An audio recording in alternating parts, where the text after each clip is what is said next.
Will Robinson doing the Bible in year entry November 6th, day 67.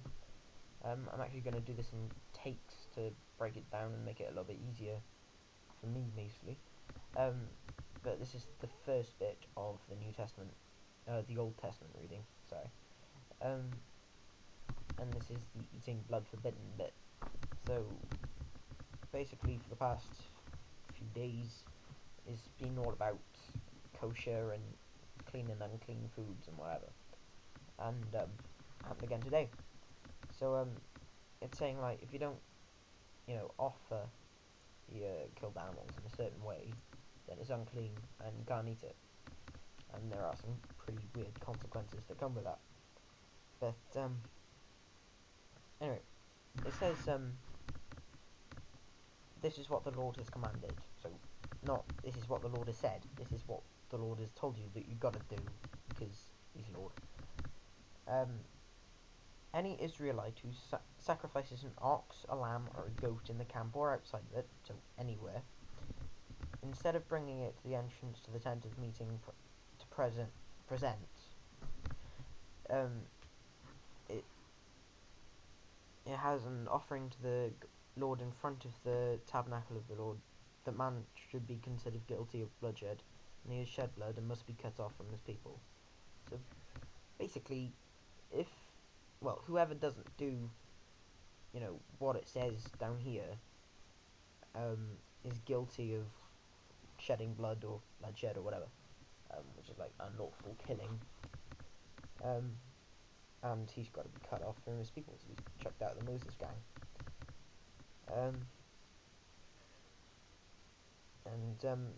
It just applies to anywhere, so inside the camp, so inside the Moses gang, outside.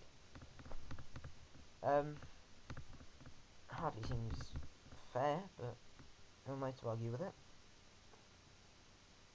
But it just tells you, if you don't present it, then that's not the right thing to do. You have to present it, and you have to do all sorts of different things with it, which it says here. It also says down here that you've got to burn the fat as an aroma pleasing to the Lord. So it's like, here we are, we just made an offering, Lord, come and get it. Dinner's ready. It says, verse 7, they must no longer offer any of their sacrifices to goat idols to whom they prostitute themselves. This is to be a lasting ordinance for them and for generations to come. So it says, you're not supposed to offer any offerings to false idols that they've made up. And that's just not just for that period, that's forever, really.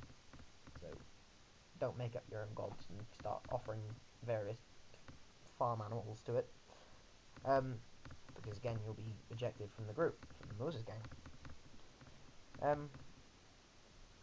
Then it says, say to them, any Israelite or alien living among them who offers a burnt offering or sacrifice and does not bring it to the entrance to the tent of meeting to sacrifice it to the Lord, that man must be cut off from his people. So that means any Israelite, so person from Israel or alien, not ET phone home, alien, alien as in not from Israel. So that applies to pretty much everybody, everywhere. That doesn't do a burnt offering or sacrifice, and does not bring it to the entrance of the tent of meeting to sacrifice it, they're rejected from the Moses gang as well. And that seems to be the standard punishment. If you don't do it right, goodbye. There's no chance system or punishment. The only punishment is to chuck them out. Then put that behind us. Verse 10. Any Israelite or alien living among them who eats any blood, I will set my face against that person who eats the blood and cut him off from this people. So don't eat the blood of animals, at all. You've got to drain it and everything, which it says later. But it goes into ceremonially unclean and clean people if you don't do it right. And that's quite creepy, actually. Set my face against that person.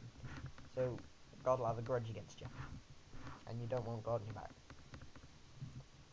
And he will personally cut you off from the Moses gang. So he will personally deal with you, not just let you deal with yourself, whatever. For the life of a creature is in its blood, and I have given it to you to make an atonement for yourselves on the altar. It is the blood that makes atonement for one's life. So you can't eat the blood because that's what gives the animal life. And at the end of the day, you're eating a dead animal. If you eat a living animal, that's a bit creepy and kind of frowned upon, as it is today. Therefore I say to the Israelites, none of you may eat blood, nor may an alien living among you eat blood. So no one from Israel is to eat the blood because of what I just said, or no one from anywhere else should eat the blood for the reasons that I just said. Any Israelite or alien living among you who hunts any animal or bird that may be eaten must, and it doesn't say drain it.